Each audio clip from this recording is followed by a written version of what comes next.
America से मदद के ऐलान के बाद यूक्रेन रूस पर ताबड़तोड़ हमले कर रहा है। रूस की 2 रिफाइनरी ने काम करना बंद कर दिया है। क्रीमिया में कर्च ब्रिज पर घंटों ट्रैफिक रोकना पड़ा है। रूसी सेना के हर हमले का जवाब देने के साथ ही यूक्रेन अपने हर इलाके के हिसाब से कई ऑपरेशन चला रहा है और इसकी वजह से रूस बेलगोरोद से लेकर क्रीमिया तक धमाके हो रहे हैं। रूस में यूक्रेन में रूस का जिन इलाकों पर कब्जा है वहां भी यूक्रेनी सेना ने ड्रोन और अमेरिकी बॉम्ब से हमले की शुरुआत कर दी।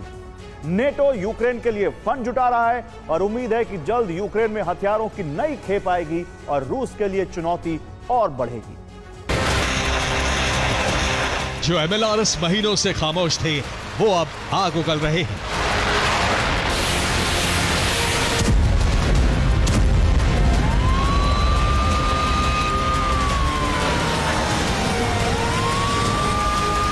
UEM Jaipur is a perfect target for prospective students aspiring for good jobs, good education with future-ready skills. Ukraine के मामूली दिखने वाले फाइटर जेट ग्लाइड बम से तबाही मचा रहे हैं।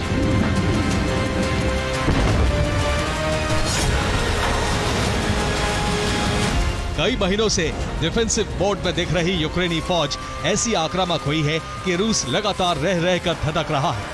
रोसनेफ्ट से जुड़ी 2 ऑयल रिफाइनरी में काम बंद हो चुका है।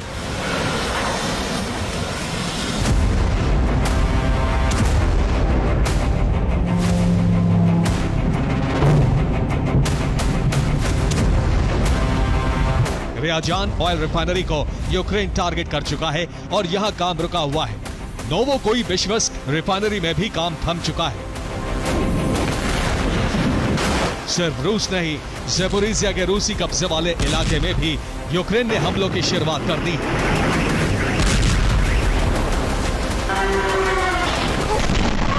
यूक्रेनी हमले में रूसी सेना का एक S-300 एयर डिफेंस नष्ट हो गया।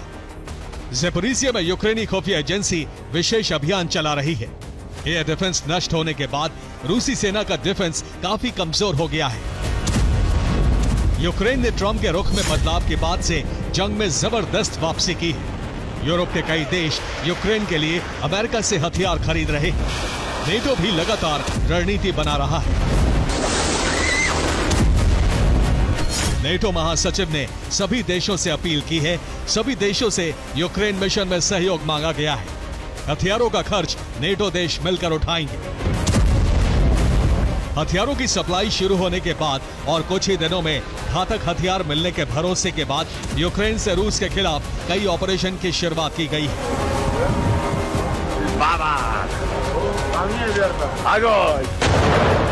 रूस रिफाइनरी सैन्य कारखाने को टारगेट बनाया गया है। रूसी रेल नेटवर्क पर भी लगातार हमले किए जा रहे हैं। बॉर्डर के करीब खार्किव, सूमी, खेरसोन में पलटवार जारी है।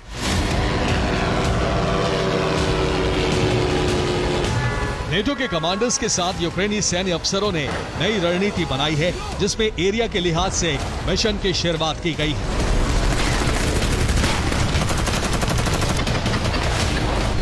मिशन डोनेट्स्क के लिए रूसी सेना की सप्लाई लाइन पर हमले हो रहे हैं। मिशन ज़ेपोरिज़िया के लिए यूक्रेनी सेना ने ऑपरेशन शुरू कर दिया है। मिशन खार्किव के लिए बेलगोरोद पर कब्जे की कोशिश हो रही है। बेलगोरोद पर कब्जे का मिशन जारी है और इस बीच राष्ट्रपति ज़ेलेंस्की अचानक खार्किव पहुंचे। रूसी राष्ट्रपति ने यहां सैनिकों का हौसला बढ़ाया और आगे की रणनीति की जानकारी ली। ज़ेलेंस्की ने वोपचैक्स, पोक्रोवस्क और कोपियांस्क पर युद्ध की रणनीति बनाई। अस्पताल जाकर जख्मी सैनिकों का हौसला बढ़ाया। बेलगोरोद मिशन को लेकर कमांडर से जानकारी ली। ज़ेलेंस्की के आने से ठीक पहले खार्किव में रूस ने बड़ा हमला किया, लेकिन यूक्रेनी सैनिकों ने रूसी सैनिकों को वापस जाने पर मजबूर कर दिया। और यूक्रेन के खार्किव में घमासान तेज हो गया है। रूसी सेना ने बेलगोरोद से खार्किव के होपटिवका चेकपोस्ट पर हमला किया। रूसी सेना ने खार्किव में घुसने की कोशिश की थी। रूसी सेना का मकसद यूक्रेनी पोस्ट पर कब्जा करना था। चेकपोस्ट पर 3 घंटे तक लगातार गोलीबारी होती रही। यूक्रेनी सेना ने यहां रूसी फौज पर जबरदस्त पलटवार किया, जिसकी वजह से रूसी सेना को वापस लौटना पड़ा।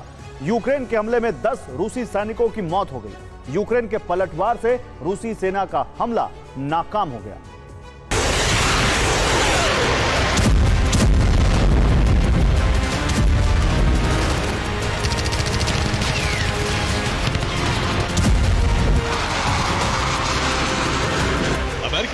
Tu-62 JDAM ER guided bomb Ukraine की नई ताकत बना है।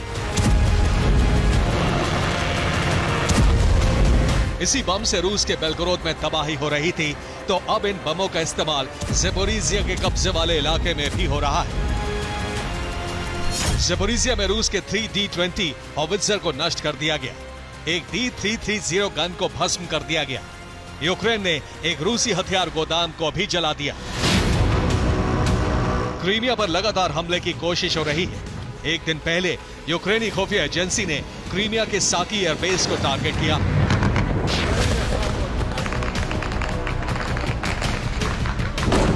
दावा है कि ड्रोन हमले में रूस के कई फाइटर जेट क्षतिग्रस्त हो गए। रिपोर्ट के मुताबिक यूक्रेनी SSU की अल्फा ग्रुप ने क्रीमिया में हमला किया। रूस का एक Su-30 SM फाइटर जेट पूरी तरह से नष्ट हो गया। इसके अलावा 3 सुखोई 24 बॉम्बर्स के क्षतिग्रस्त होने का दावा है। यूक्रेनी ड्रोन की दहशत की वजह से कर्च ब्रिज पर ट्रैफिक को रोकना पड़ा है। मंगलवार को कर्च ब्रिज पर 35 किलोमीटर लंबा जाम लगा था। कर्च ब्रिज पर 4000 वाहन फंसे थे। 8 घंटे से भी अधिक समय तक ब्रिज बंद रहा। कर्च ब्रिज पर ड्रोन हमले का अलर्ट था। बीती रात यूक्रेन से रूस के कई इलाकों पर ड्रोन हमले होते रहे। यूक्रेन ने मॉस्को तक ड्रोन से हमले की कोशिश की। रिपोर्ट के मुताबिक रोस्तोव के तागनरोग एयरबेस के करीब कई धमाकों की आवाज सुनी गई है। नेटो ने भी नए हथियार और नए तरीकों से हमलों की शुरुआत की है। रिपोर्ट के मुताबिक रूस ड्रोन से यूक्रेन की सड़कों और खेतों में माइंस गिरा रहा है।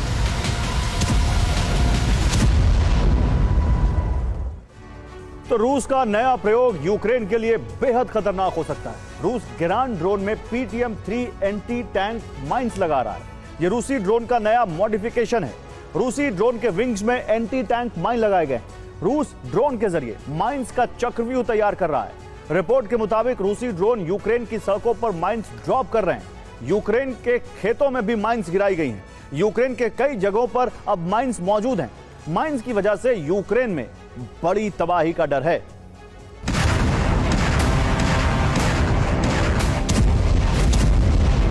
रूस सेना यूक्रेन को जवाब देने के लिए नीपर नदी के किनारे एकजुट हो रही है। खेरसोन पर लगातार हमले के बाद अब रूसी सेना ने रणनीति बदली है।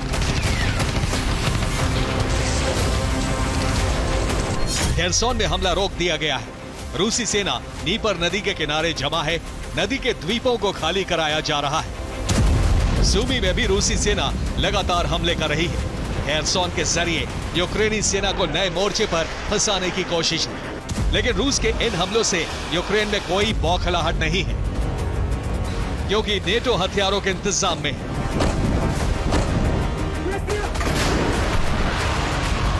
नीदरलैंड से यूक्रेन को पैट्रियट एयर डिफेंस मिलेगा। कई देशों से गोला बारूद की खेप भेजी जा रही है। नेटो देश यूक्रेन के लिए फंड जमा कर रहे हैं।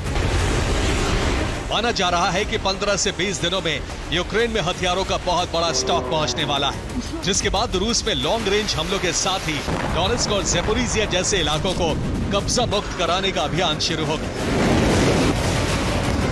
Bureau report, TV9 Bharatvarsh.